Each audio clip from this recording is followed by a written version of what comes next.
Live from WATN Local 24 in high definition, this is Local Memphis Live.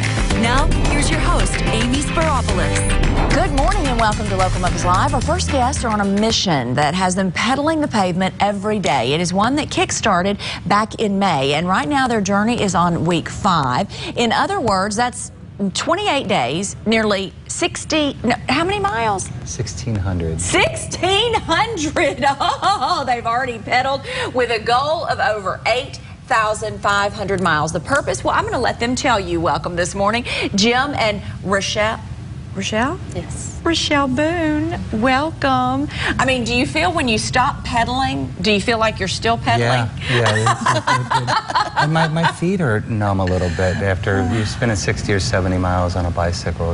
That's what do you average per day? About 60 or 70. About 60 sometimes or 70. 80, sometimes as low as 40, but it's been between 60 and 80. And to translate that, how many hours? Is that 8 hours, 7 hours? When I'm doing long distances, it's about 10 miles to an hour. So 80 is 8 hours, 70 would be 7. And you are following ahead of him, Yes. Rochelle, right? Yes, I'm going ahead approximately 70 to 75 miles.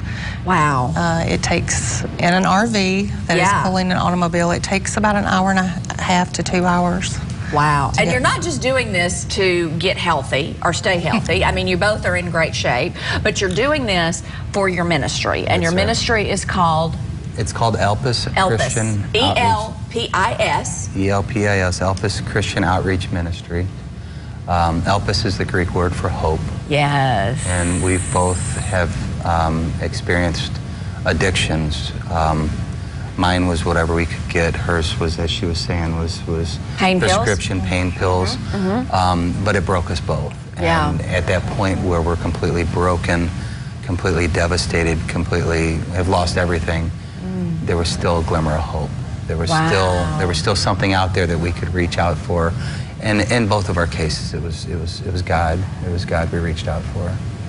Rochelle? Yes. Tell me about it. Well, I don't harp on the addiction part of it very much. I see what God has done in my life as to restoring my family and my job, giving me an opportunity to meet a godly man that I had dreamt of and become his wife. Yeah. And then together revealing this ministry to us to help others that are lost in addiction and to let them know that, like he's saying, that there's hope, that you don't have to do it alone and you don't have to clean up before God will accept you to do this. And that's our strongest belief, is that Jesus has to be the center of recovery. Yeah. And you know, Jim, you said before we came out, you said that, you know, oftentimes, well, and I'm glad that you said the cleanup. That just kind of, wow. That, you know, we don't have to clean up. No. We're taken just like we are. And you have used your struggle, both of you have, to really touch so many through this ministry, and that's the goal. That's right. What have people reached out to you saying? I mean, because I know you've been interviewed by newspapers, and the end result, by the way, they started in Maine. They will end after doing 8,500 miles. Where will the end point be? In Florida. Florida. Either Miami or Key West. It's in the shape of the fish, the Jesus fish. Oh, cool. We go through St. Louis twice. Okay. To San Diego, up to Seattle, back through St. Louis to Florida. So when people reach out to you, what do they say? Most of them want to hear our stories because they want to know how we got to where we are now, what made us want to do this. Yeah. And it's each person that has a call on their life, it's different. And for us, it's to share and to show that even when because we both hit rock bottom. Yeah. We both lost family, homes, jobs, and material things. Yep. Yeah. And that's the thing that it's and probably yourself in some realms of this. And years, for me, it was years of depression and anxiety and shoving things into my life to try to be content when it needed to be God. Yeah. But they want to know where we started because they want to see how we got to where we are, and that in of itself gives them hope. Wow. And you want to reduce the stigma, I know. We have to. it's got to be brought out of the alleys. It's got to be brought out of the back rooms. And the light shined on it. Once the light shines on it, it can't be darkened again. Absolutely. People can join your mission. They can follow you. They can donate to your ministry. Absolutely. Tell us how to do that. In fact, it's right there. Yeah, that's and there's a GoFundMe on there. There's places to donate. There's our phone numbers, and they can contact us through Facebook Messenger. And this is to raise money, raise awareness for those dealing with addiction and things like that. It's everything. It's kind of growing. It started off as transitional housing. Right. The number one thing that we've both seen in faith-based programs. Right. People graduate, and the success rate is so high with faith-based programs compared to secular programs.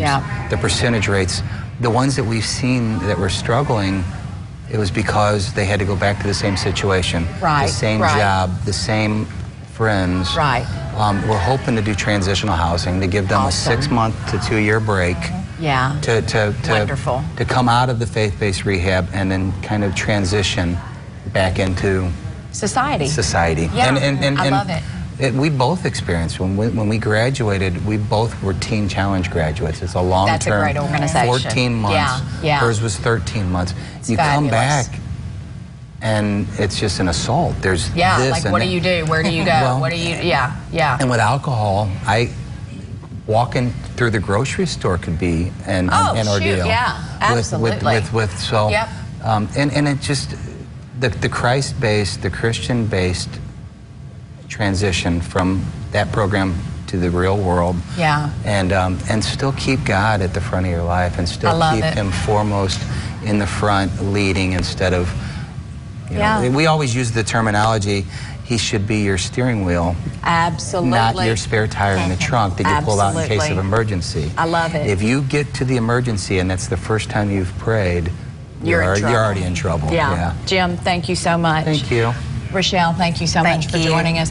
I love saying that. He always does a much better job of leading my ship and story than I do, I can tell you that. Thank you so much for joining us. You can donate to their mission. You can follow along. You can help them build this ministry. It is ELPIS Outreach Ministry. ELPIS Christian Outreach Ministry. ELPIS Christian Outreach Ministry. Thank you for joining us. Keep up with us. Let us know how it's going, my friend. And you keep on trucking on, one day at a time. That's it.